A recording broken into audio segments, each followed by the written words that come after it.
All right. This is Mr. McDonald. He is from the city of Plano. He has helped us for many years now with Future City. Yep. Knows way more about it than I do.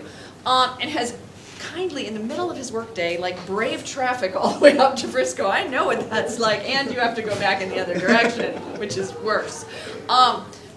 Expert on Future City. So we're going to tap his knowledge and thank him very graciously for coming up here. So. Thank y'all. So I've been part of Future Cities for, I believe, about 5 or 6 years. I've served in many different capacities. I have been a judge. I've been a special awards judge. I've been a mentor. And I've helped with the back scenes of actually putting on the program itself. So I have a lot of experience, especially with judging. I've sat in several years of listening to the questions that are going to be asked of you, and hopefully, I know last year it helped a lot to know the kind of questions that you're going to be asked over and over and over again. Like your teacher said, I work for the city of Plano, which is just south of Frisco. Our population is about 270,000 people. To comparison, Frisco is about 140,000 people, so Frisco will eventually grow and be just as big, if not bigger, than Plano in size of population. I went to Texas Tech University for my undergraduate work, so I am a Red Raider. Boo! And I went to University of Texas at Arlington for my master's work. I did go to school to be a city planner. City and regional planning is the degree I sought for being a city planner. The things you're doing as part of SimCity and a part of this project are things that I do as part of my work. So if you like what you're doing and you like playing SimCity, you think this is fun, there's actually a career out there that you can be part of and do for a living. And it pays pretty decent, so it's not too bad. But it's a lot of fun. You do a lot of meetings with the public. So it's a lot easier. What you're doing right now in SimCity, you're able to put housing where you want to put housing, and you're able to put your businesses where you want your businesses. But there's a whole nother component that I have to deal with for the city that you don't have to deal with so much as SimCity people, workers, is that we have to work with the public to make sure the public's okay with what's going to go in. You may start seeing, when you're playing SimCity, people popping up and saying, hey, you're doing this wrong, or hey, I don't have fire protection, or hey, you put a landfill over here and they don't like this landfill. It's contaminating the air, and it's making our water system dirty. I'm sure you start seeing things like that pop up that you have to kind of address. That's what I do on a daily basis. People call me and complain that the traffic signal's not working, or the park that they go to, there's no trash cans and there's a lot of litter. There's too much traffic, the schools are too crowded. All these things are things that I deal with as part of the profession and as you're dealing with SimCity.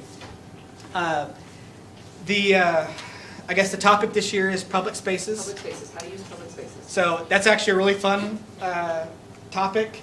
Some of the topics I know last year was food systems, or what was last year? Waste management. It's been food systems before, it's been transportation, so this is actually a pretty fun topic. For example, of kind of like what I do, the Cowboy Stadium, the new facility they just built here, do you notice how there's no houses anywhere around it? Do you know why that is? They would hear a lot of noise. They would hear a lot of noise, you're right. A lot of noise, a lot of traffic, a lot of things that you don't really see in neighborhoods. So those are things you have to think about whenever you're putting your residential in one location or you're putting your casino in another location, is how are these people going to really feel about living next to that? And how does that affect their quality of life as a resident? They bought that house. They have an investment in their property. So the SimCity piece of the project is a really cool process, and it's a really great way to see how people in real life deal with problems. The competition itself, I don't know if the teachers talked to you about the day of competition. It is a lot of fun and a lot of running around. You'll have part of a judging, you'll actually do a presentation of your model. You'll do another presentation of your model to special judges. And then if you're one of the finalists, you actually do the presentation of your model to everyone in the competition. Pioneer actually had a finalist last year. that got to go present as one of the top 4 teams. 6 teams? Top 6 teams. 4 teams sounds better. It does. Right. So we hope that Pioneer is actually another one of those top teams this next year, and even actually advances further. As I mentioned, you might have mentioned before when I was interviewing coming in, the team that won the North Texas region actually plays second nationally. And a lot of those students, it's a homeschool, will be back this next year, and so you're going to see that group again. They always come back. You're going to see that group again, and you'll kind of. They have videos online you can watch and see how they present.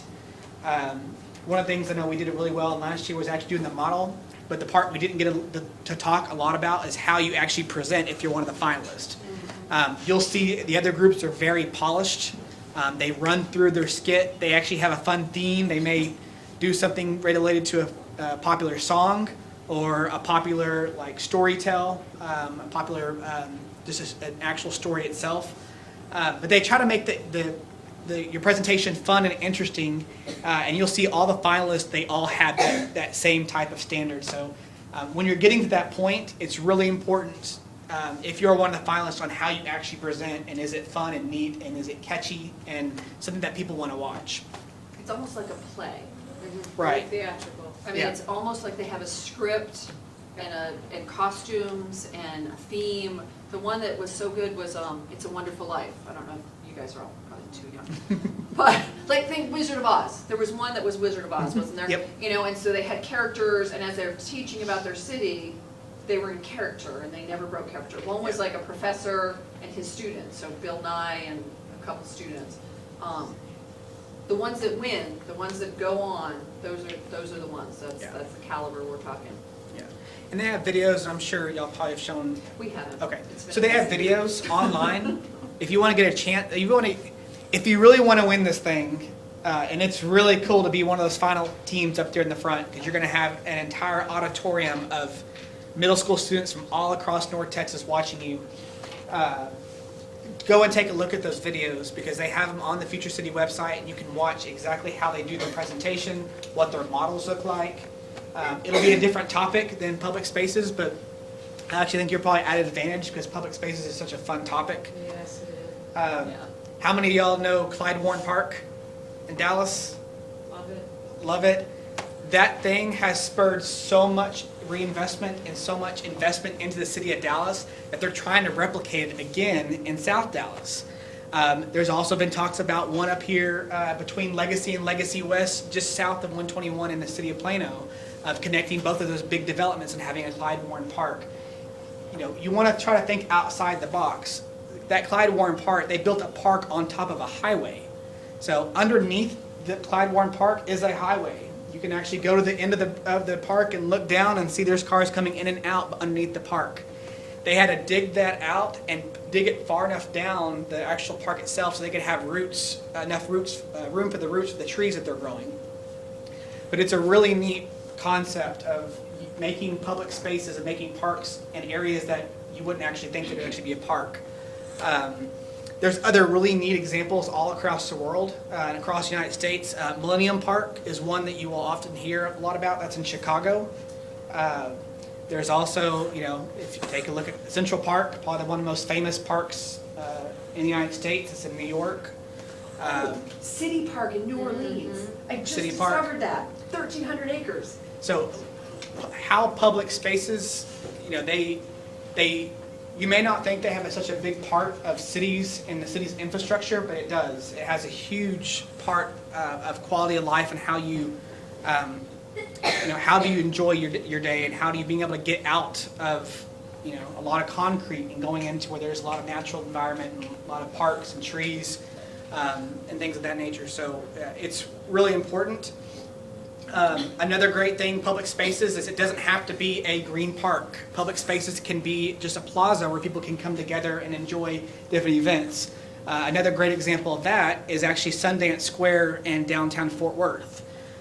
They have actually taken all of their parking lots that are in downtown and turned them into plazas.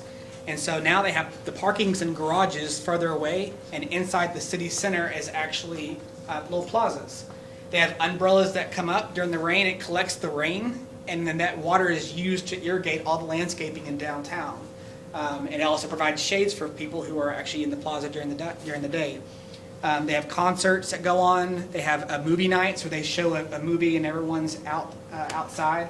So it's really about bringing people from inside their houses and inside their businesses and inside their cars and creating a space that everyone wants to come to. That's the goal of public spaces. So your model will have a movable, it's required to have a movable part. I've seen some things that are very more detailed and some things that are not as detailed. It's really how that movable part is integrated into your city. A lot of times, the ones I see that are not done as well, they just put something in there that moves, but it has no relation to the city itself. It's just something that just moves as part. So whatever your movable part is that you create, you need to make sure it has a purpose. What is it doing? Is it generating electricity to your city? Is it moving water around so it can irrigate your parks? Is it what purpose is it serving that it's moving around, and how does that serve your city? Any question? No. Okay. Try to think of other big things to hit. Like I mentioned, you'll have your model, your essay, and your presentation in the SimCity. Those are all judged by different people. So you'll have one group of people judge your SimCity, one group of people judge your essays, and one group of people will actually be there the day of the competition. As I said, there's two different types of awards. There's the big awards, the overall awards for the competition, and there's special awards, and the special awards are done by sponsors of the program, and they can actually give out awards. So you'll have someone that's part of an engineer association, someone that's part of a surveyor association, someone that's part of a planning association. We have groups that are there. And they actually will ask you questions about your product and your project, and you'll be able to get a special award too on top of competing for the overall competition. Tell them about the.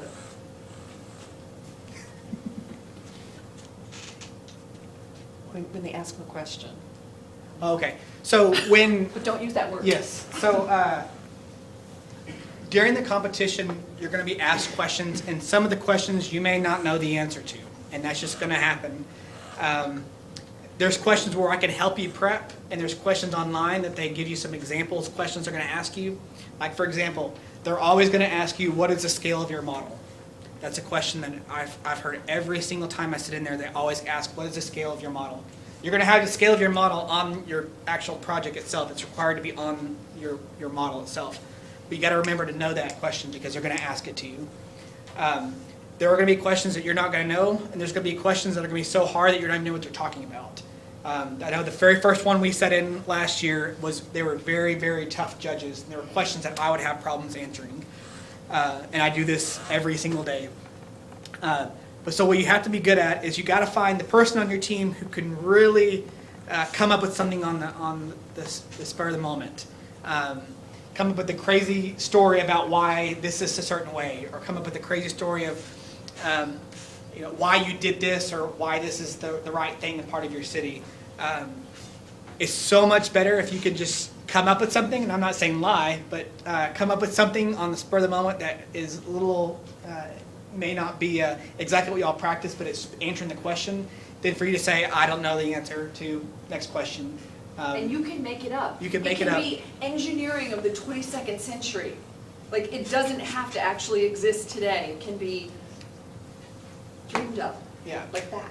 You can have flying parks. You can have, think crazy. The crazier, the better.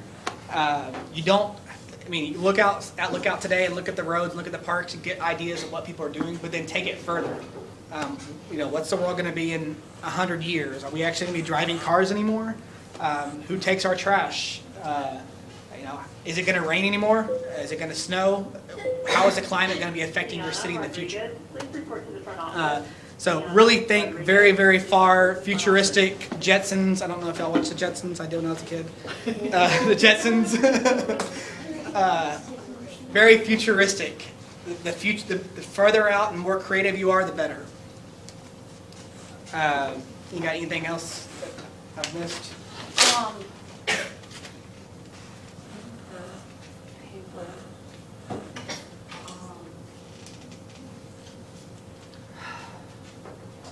Are you narrowing down before you get to the competition again? Yeah, Okay. because we've got probably 25 teams. They won't let us take 25 teams. Okay. So yeah, there'll be a competition here, and hopefully we'll be able to send 8. Okay. That's what Gene said. Okay. So my fingers are crossed that we'll send 8. Of the 8 teams we sent last year, 4 teams came home with money. So 50% is not bad. Yeah, yeah. As No, it and goes. the 8 teams that the school brought last year were very, very good teams. I mean, they were very competitive. I sat and watched most of their presentations, and they were really good presentations and really good models. And we sent 7, 8, and 7, I'm sorry, we sent 4 7th and 4 8. So don't think that if you're 7th grade, you're not going.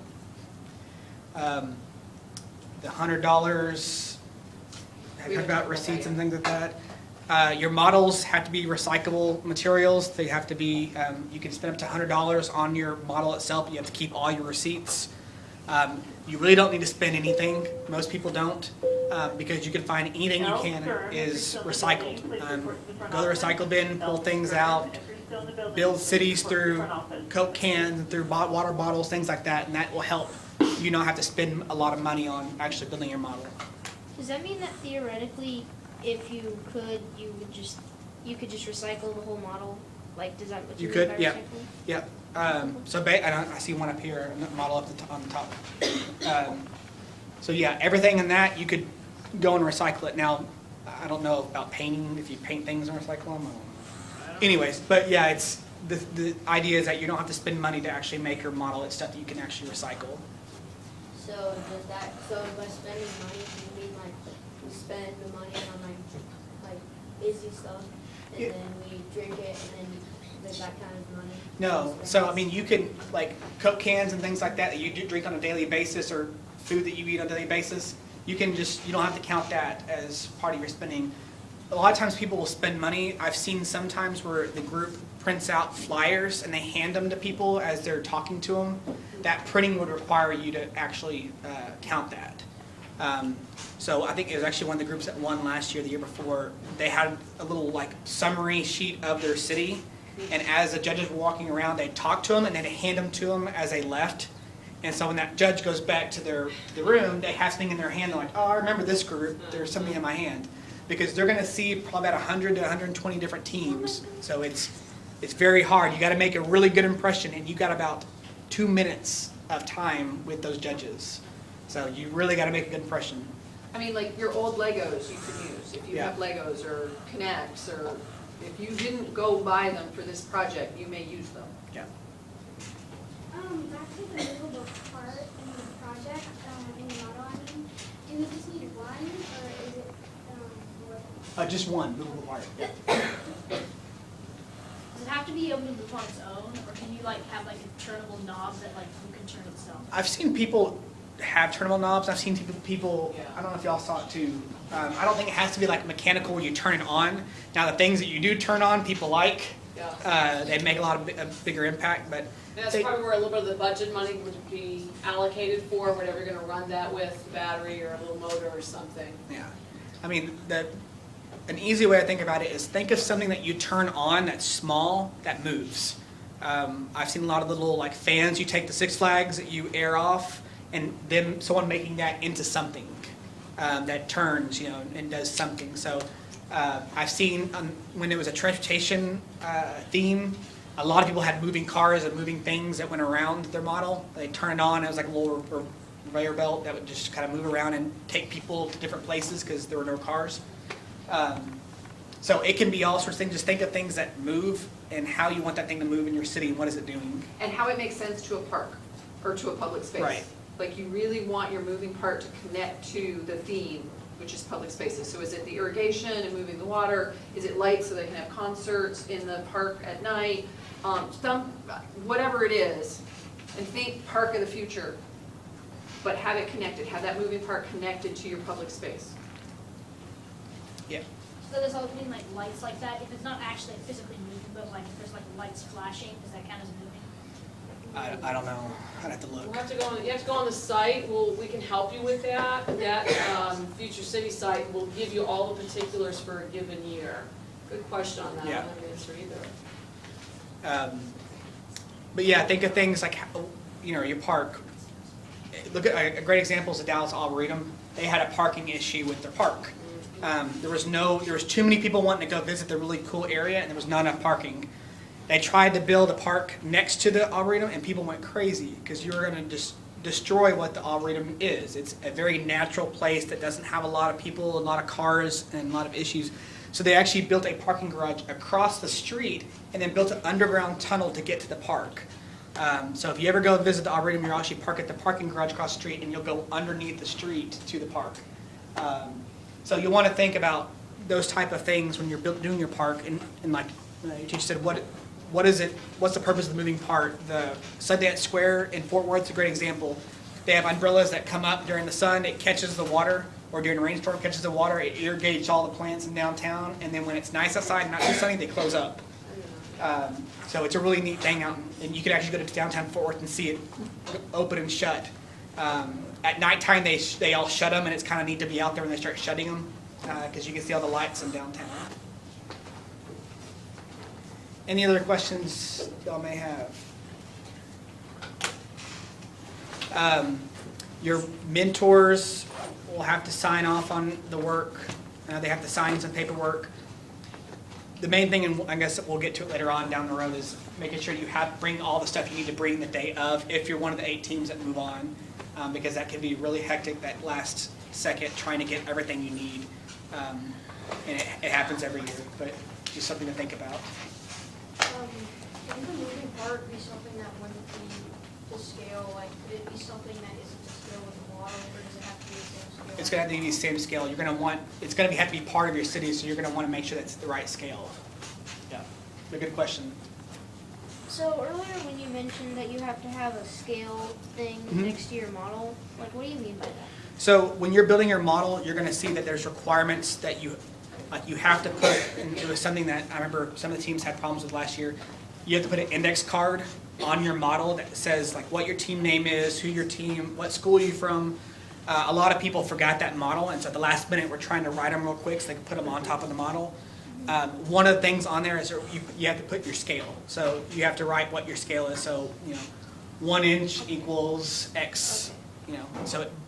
But that's something you're going to need to know, because they're going to ask you that. And it's a lot better for you to just say it than you have to look down your model and say, oh, it's because. And you need to think about it. So if it's an inch to the foot, so 1 inch equals 1 foot, or 1 inch equals 10 feet. But we had kids last year whose bushes were like 100 feet tall. Probably not going to have 100-foot tall bushes, right? So your scale needs to work across your model, like from the bushes to the buildings to the swing sets. Okay. Yes, sir. So basically, it would be best if you set your scale, have your base and then set your scale before you start the model, so that you don't make a mistake. Yes. Yeah. A great example is think of a building, think of a car, think of a park, think of a tree. How big are those usually? And then that can kind of help you start scaling your model. You can look at old models too and see what their scales are and get an idea of what theirs look like compared to the buildings. I don't know if that's that one was there last year before. Yeah, it's not a very Okay. good one. There's 2 in the lab that are better. Okay. In terms of their paper, because that's the next thing Okay. that they have to do. What are the, So the paper, oh man, I had to look at those requirements on those things.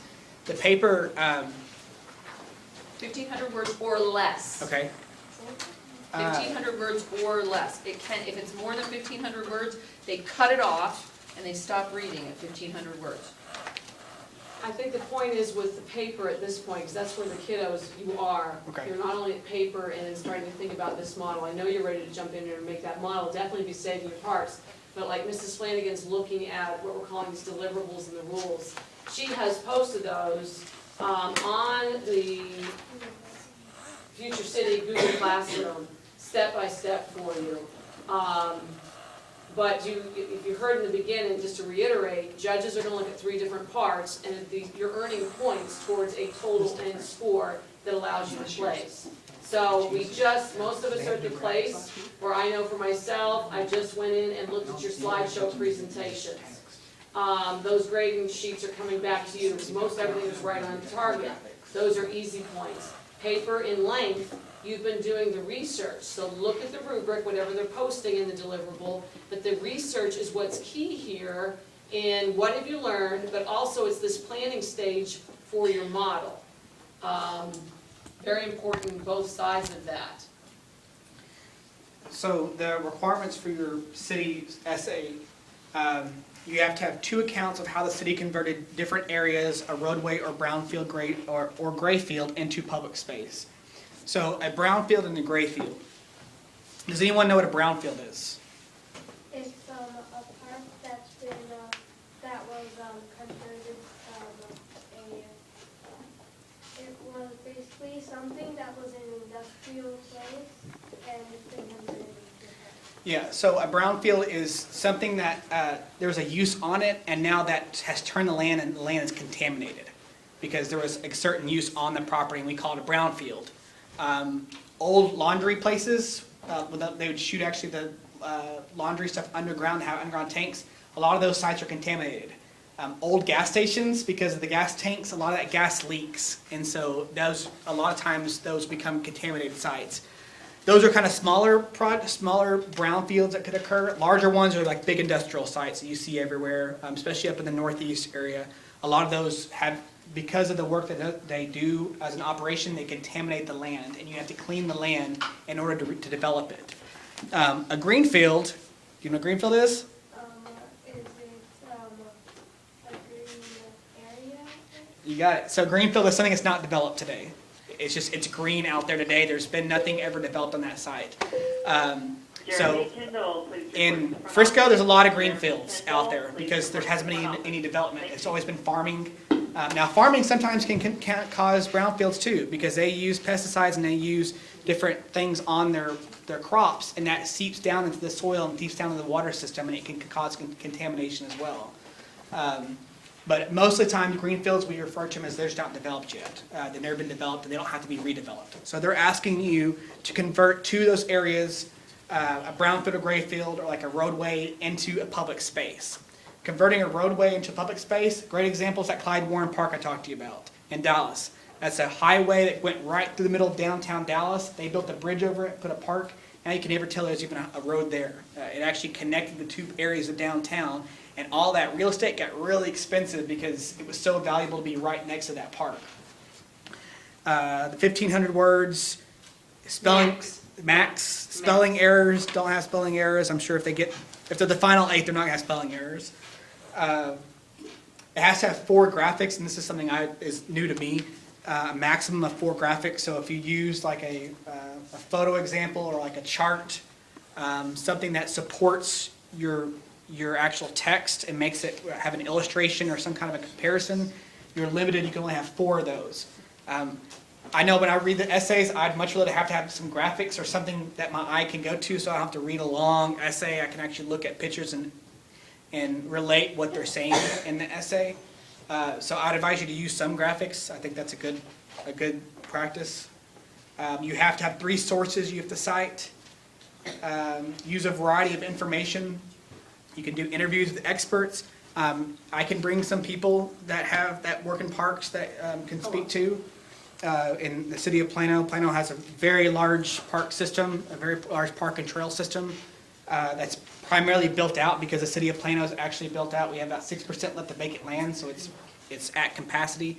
The city's trying to buy a lot more parkland because a lot of people want the parkland. The problem is there's either already development there, people live there, or the land has gotten so expensive that the city can't justify buying it to put parkland, because the parkland's not going to bring any money as part of an investment. So you'll notice whenever you're putting parks as part of your future cities, they didn't bring in money like the taxes do for residential and commercial industrial. Those just kind of sit there, and actually a lot of times you lose money because of maintenance. You have to mow it, you have to maintain it, you have to take the trash out.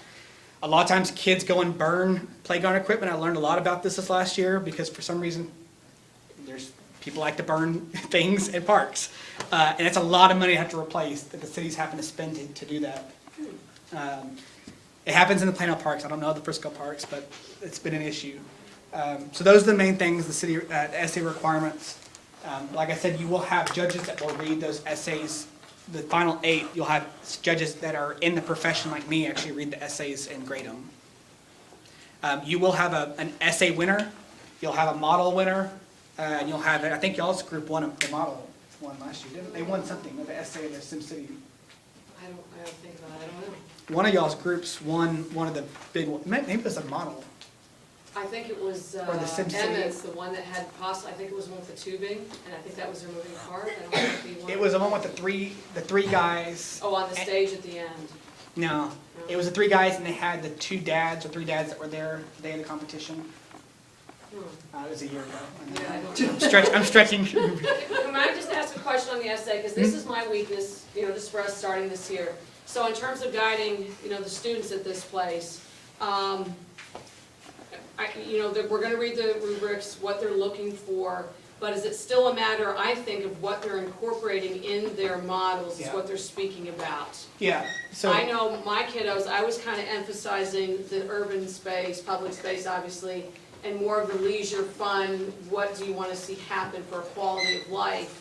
So I'm just kind of shouting out, did your kids make sure you pick up on that brownfield, greenfield aspect? I didn't push that. Okay. But it still needs to be what they're including in their model, and I guess the benefits. And I pushed our kids last year, the science behind it. And I don't know, as a judge, do you look for that? So if they're gonna say they're using a brownfield, is a judge gonna look for what that means? We have this brownfield area and we know we needed to do this, this, and this to clean it up? How high in depth do you think they want how depth do you think they want the kiddos to go? What's your thought? I guess the issue is you're limited to 1,500 words, so you're not gonna be able to get into good that point. level of depth Okay, on the discussion. I think maybe saying something about brownfields and saying, a brownfield, a contaminated site, so the judge knows, hey, you know what a brownfield is. you've defined it. You've defined you it. understand You don't have Okay. the long definition of, it has this contamination, this and that. But that goes to the whole point of like telling your story. Find a story. This land was part of X in the United States or in the world, and a comet hit and it all went away, and we had to start all over. So maybe a contaminated site is you have rubbish because everything burned from a comet hitting the world. Think of something crazy to kind of connect your story of why is your city this way? Why are you doing something? Why are you producing something? Why have you focused solely on parks? Maybe you've made your entire city into a park. Where do people live? How do people work? Things like that. So I think from me reading it, now when I was doing it, I think it was the food systems, which is a really boring topic compared to parks. But I would think that would, get into a little detail so they know that you know what you're talking about, but I wouldn't stress really getting to that Okay. level of One science. other topic, I want your thoughts on this. So I know the community gardens, a big thing, so I kind of put that little seed in some of the Sure. kiddos' thoughts. Does that Yeah. seem on the reasonable path, Yep. another way to use that space? So there's a lot of great little trending park things out there today. Skate parks are really a trend. I know skating was really popular when I was a kid, and then it kind of died out. I guess it's being popular again. But skate parks, community gardens, food truck parks. Yes. Start seeing a lot of food trucks popping up. Dog parks are a big deal. Told him about that. Okay, good. recent one. Dog parks are really good. So all these little neat things. Now think of something else that could be a cool park that maybe it's not out there today. There's a lot of really cool food truck parks, and people are putting them next to big open spaces, so that way you can go get food and then kind of lounge around. I'm trying to think anything else that is a trending park type. Outdoor amphitheaters. I had something right on the tip of my tongue. I don't remember what it was. What did you say? Theme park? Theme parks, yep. Maybe your city's entire theme park, and everything's turned into a theme park. Community gardens are important, having healthy food is important. Community gardens also provide food for people who can't afford healthy food. As you know, if you go to get really healthy food at Whole Foods or at Market Street or things like that, it's pretty expensive.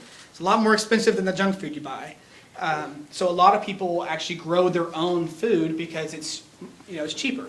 And a lot of times that food is donated to folks that are homeless or donated to people who are at needs who need that type of food and nutrition, and that they're not always eating junk food. But yeah, think of how your park is integrated. What's your park doing? Oh, I know what it was. Parklets. Have anyone ever heard of parklets? All right, so parklets, it's a trend going on in big major cities. We hadn't caught on here in Texas because we love our cars here in Texas. But parklets are people are turning parking spaces into parks. So if you go to San Francisco, if you go to New York, if you go to these major cities, you'll start seeing a lot of the parking that used to be on the streets. They're making them into parks, and they call them parklets. You can Google parklets and see all sorts of fun little parklets all across the world. But a lot of times people are making an extension of their patios. Like if they have a restaurant and they want to have outdoor seating, they'll take that parking spot in front of their business because they would rather have more outdoor seating than use that for one parking space. Like the Champs-Elysees. Yes. The Main Paris? Street in Paris, Okay. yeah.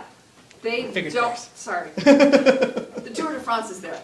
In Paris, the sidewalks are gigantic. I mean, they're gigantic. That would be a park. Yeah, a parklet. What's really cool too, and it just happened down in Dallas, I wish I'd thought about it, is Parking Day. And so Parking Day is actually a national day all across the United States, and people temporarily turn parking spaces into parks. And they're parklets. So you can actually type in Google Parking Day, and you'll see all sorts of fun little, small little parks that people are putting all across the United States in little parking spaces. That would be really good. I mean, that's pretty innovative, you guys. Yeah. That would be a good. They have like include. outdoor yoga that goes on during the parklets, where people go to this little small areas and they do like 3 or 4 people do yoga together in a little parklet. They turn them into, there's areas they put like televisions out there and you hang out in your parklet and watch TV. So that's a really neat thing too. That's really trending is National Parking Day and then parklets. Anybody have any other questions?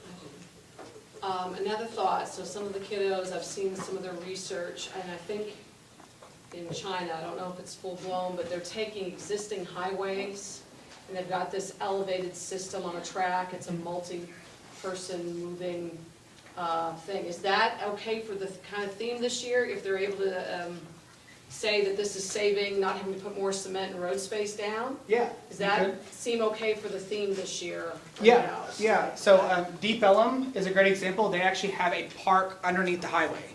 So if you go to Deep Ellum, you'll see there's a dog park. They have a lot of art sculptures. There's a trend going on in the United States about tearing down highways, especially elevated highways that go through downtown, because they divide downtown. Like if you look at downtown Dallas, you'll see downtown, you see Deep Ellum, there's a big highway that goes through. There's been a lot of talk in Dallas about actually demolishing that piece of the highway too, because then you can connect the two sides. The Deep Ellum people actually like the highway because they've grown accustomed to it. They have parks underneath there, provide shade for them as they are in the parks. You're going to have people move around somehow in the future. How they're going to move around? Well, maybe they have all elevated highways and you have parks underneath them, and maybe because the urban heat island and the Earth moving too close to the sun, you have to have shade under all your parks because people will burn. So things like that in the future, you never know. So maybe that is a good thing to think about. But yeah, that people tearing down highways, that's another kind of trend going on in cities across the United States and the world, is people are tearing down highways and making them either into open space or making them into parks. A lot of times there's a big debate going on in Seattle because they have a highway that's right next to the waterfront. So it divides the city to the waterfront. So everyone wants to take down the highway so they can have their houses and everything face the water and not face a highway. So that's another way of thinking about it, is how do the highways interact with the open space and where people live. All right, so Mr. McDonald is a resource for us, you guys. I mean, he is very kindly and graciously, and now he doesn't have a team this year because you all have engineers, good job. I'm just saying. So we can tap him, we can use him. I'm gonna scan all these requirements that I hadn't scanned yet because life has been crazy tomorrow morning, first thing. So the essay, the model, and the presentation, the requirements from Future City, I will put on on 7th grade Student Learning Hub under Future City. You can go to futurecity.com or .org, whatever, just Google Future City, and you can get to the same book that I have. This is not, Is that like the big, is that like the big hand? this is the handbook. My dad Yeah. has a giant Perfect. copy of that. Perfect. It's like 500. I know it is 4:20, and I told people that I would get you out of here in about 45 minutes, so I know that that time is there. If you have more questions, can you stay for a few minutes? Yeah. But if you need to go, I want to honor time, like a physical person. Don't trip on my tripod, or I'll bonk you. Speaking of, stop moving. I know, I saw it. I saw it start leaking, sorry.